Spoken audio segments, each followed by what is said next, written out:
presentation will make ourselves aware of the rickets situation in Bangladesh, which to many of us have remained hidden for many years. We tended to believe that it's a problem that is quickly vanishing from Bangladesh, but it has come back, and as we particularly note from the presentation, that these are pocketed in some specific areas of the country. It's extremely difficult to control it and to manage it. The cost goes up and they lead a miserable life. And therefore, it would be important to identify preventive measures.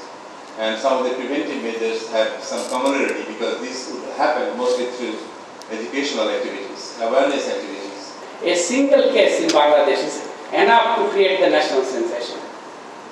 And how much effort and resources are we putting behind the acute AFP cases.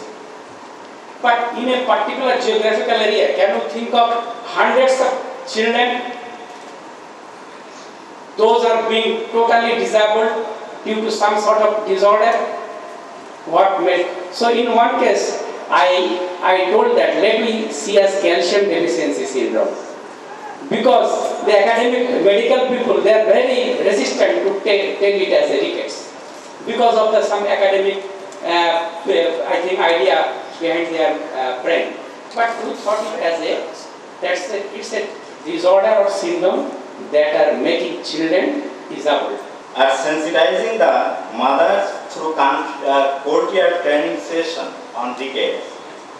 But Mr. Shoidu of SARPV, one of the 45 partners induced executive directors, along with Dr. S.K. Roy, have kindly dedicated their time and efforts to help us realize the consequences of rickets, and at one point he had joined the rickets interest group and the nutrition working group in the country.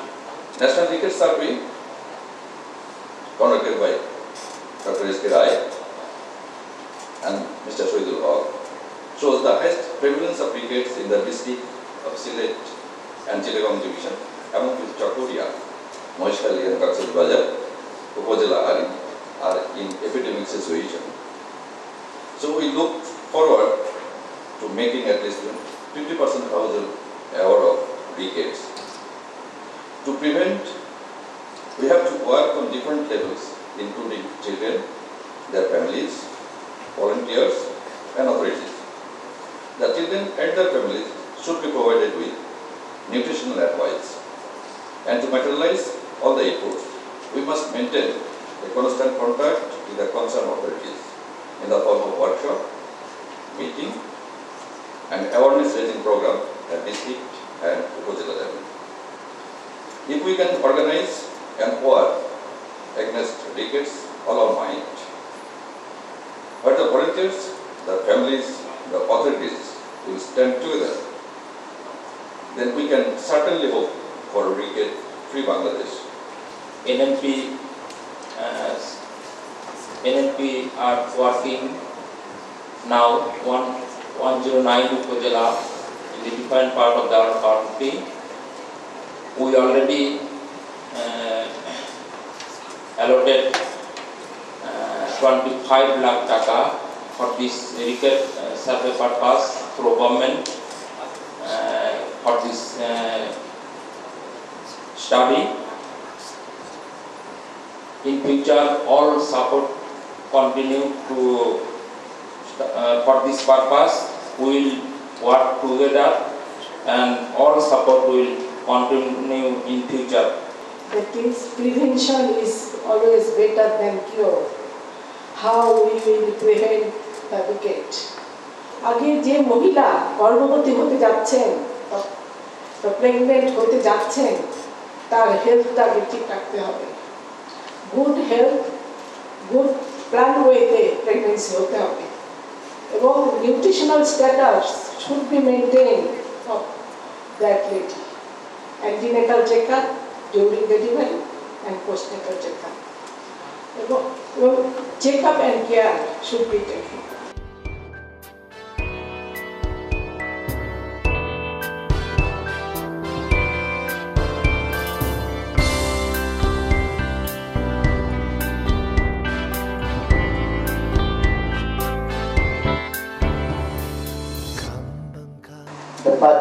this consultation is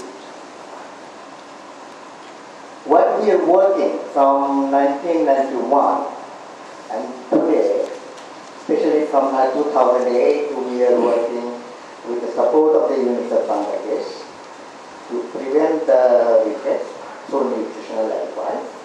So we will present our activities and we need your support. And the second thing to show you, if we don't prevent this, then how it is affecting the childhood development. And third one of our major interests, to work on these rickets, we felt from our long experience, we need a rickets society. But informally, from 2007 in Bangladesh, we are running a group which is known as RIG with the initiative of Dr. Esquerol. So whenever we are meeting any policy level or the development partners level, especially World Bank, UNICEF, they are asking us to have a systematic scientific national survey to quantitate the problem, give the significance if government has to have an improvement rate. So therefore, with the voluntary zeal of the nutrition working group, this is a voluntary functional organization of the international NGOs and agencies here interested in nutrition. They developed a Rickets interest group and 7 or 8 organizations we volunteered to work in the Rickets interest group. Then they are given the task to do a national survey first. SARPV, I have to introduce that their organization is primarily working in this area since 1991. So they have the resource, information and modalities of more clinical information and manifestation. So these are the pictures originally we have borrowed from them. But scientifically all of us know that this is a metabolic disorder of bone metabolism, and where vitamin D or calcium is lacking. And in our sunny country, people do not tend to believe that we have any vitamin D deficiency.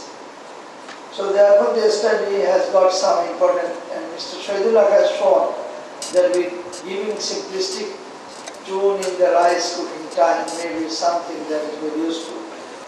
So the history, you might be aware that Europe reported in 1600 years there is a ricket, and they had major problem from sun area, unexposure to sunlight.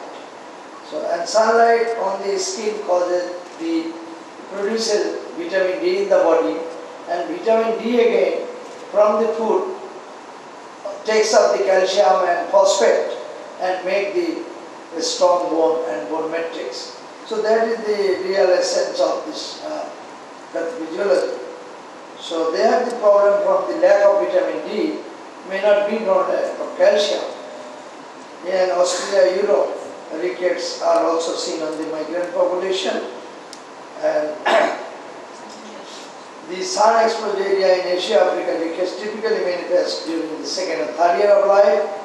We will see a good range from 1 year to 10 years in our country, and we will see the distribution. Then 28 countries already reported it as a problem.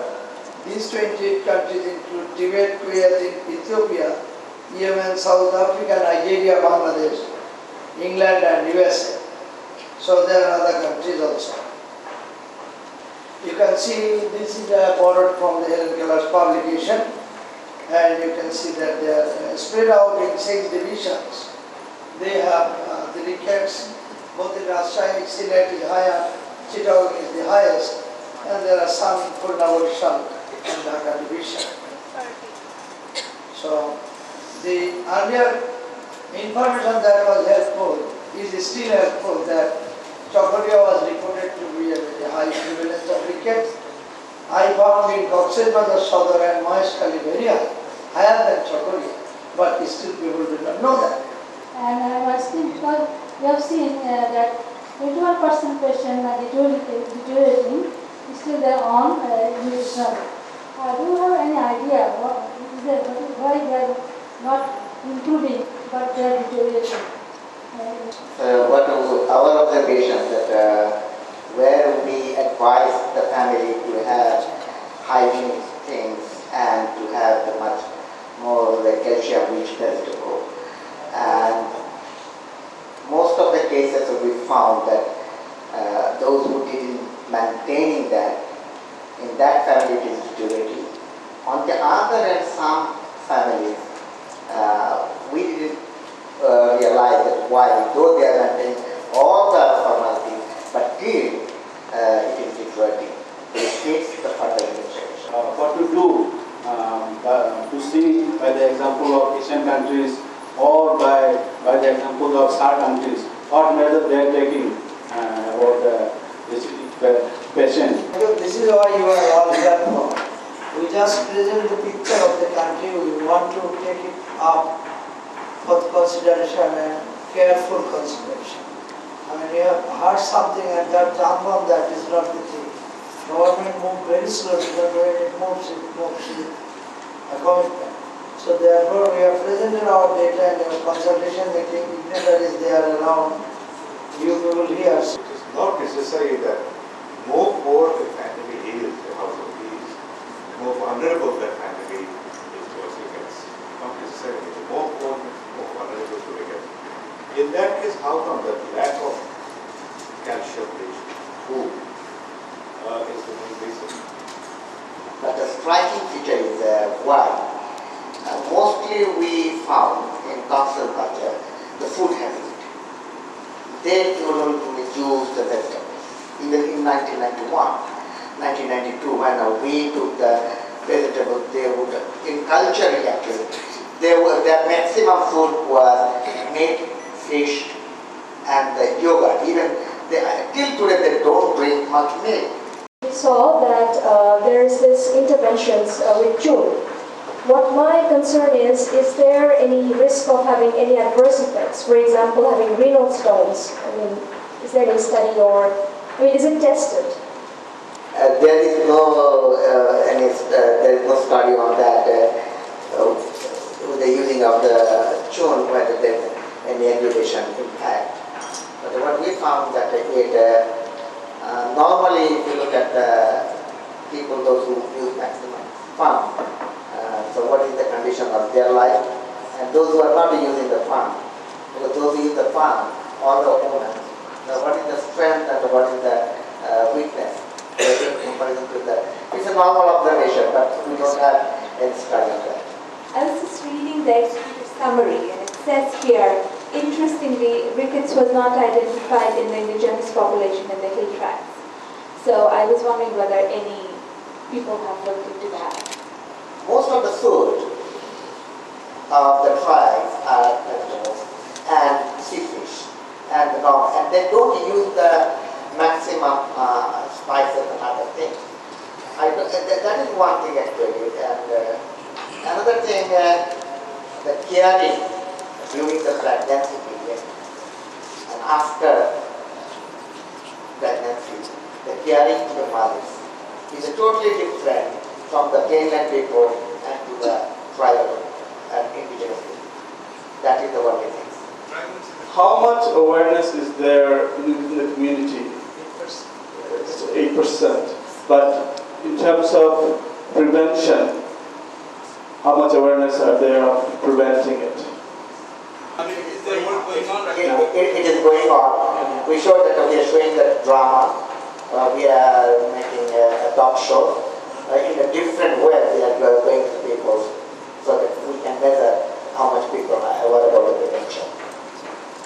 But I have a question to Dr. S.K. Roy that do you have any data about their IYCF practice or breastfeeding practice of these children? But these are very recorded because all children, many children have been up to 15 years. Under 5 children is 62%. So even they don't remember. So under 1 to 2 years would be some group that will be given some. We will analyze that and have to say, but then we will not be telling anything about the 80% of the children that we are having now. So this is a problem of, when Rubana is taking a PhD student on their study that how breastfeeding affects and if they grow into ricket or don't grow into ricket. How much government was involved to conduct this survey? Whether you have received any recommendation from DT Health, DT Family Planning or NNP to conduct it? So therefore, we hope that this government and government machinery with the NNP as well will be taking a very good response to these issues.